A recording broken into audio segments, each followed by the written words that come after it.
Once upon a time, in a valley scented with lavender and morning dew, there lived a purple dragon named Lirius. He wasn't a fearsome brute who breathed fire and terrified villages. Quite the opposite. He was gentle and adorable, and his scales shimmered like the evening sky just after sunset. Lirius had one very special gift. He could brighten any darkness, any night. All he had to do was take a deep breath, and tiny sparks would drift from his nostrils, turning into fireflies, twinkling stars, or even little floating lanterns. Thanks to him, the valley was never truly dark. But one day, Lirius noticed that his lights were fading. When he breathed in, only a few pale sparks fluttered out, and they went out almost immediately. The dragon grew frightened. Without his light, night travelers would lose their way, flowers would be too shy to bloom, and the children in the village wouldn't fall asleep under his gentle glow. So he decided to set out in search of an answer.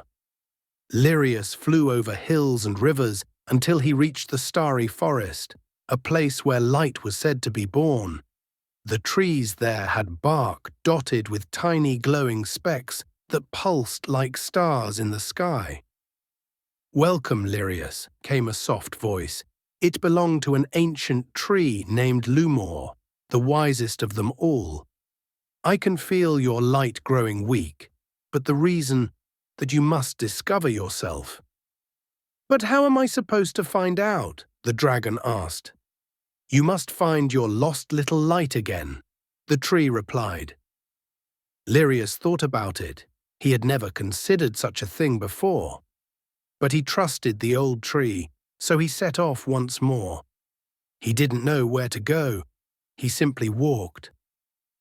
In the forest, he met a moon fox, her fur gleaming and her eyes reflecting the moon even in broad daylight.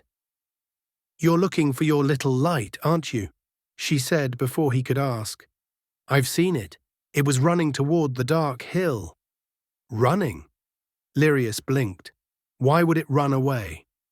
The fox smiled gently. "Little lights don't run because they don't love you. They run when you forget why you shine." Her words struck Lirius straight in the heart. Lately he had been so busy helping everyone else that he had forgotten the joy his light once brought him. "Thank you," he whispered, and continued on. The dark hill wasn't frightening, only quiet and deep. When Lirius reached its peak, he saw a tiny shimmering glow trembling in the wind. It was his own light, weak but still beautiful. "I'm sorry," the dragon whispered. "I forgot that light isn't a duty. It's a gift." The little light brightened just a bit. Lirius reached out his paw, and the light settled onto his chest, right where he felt his heartbeat strongest.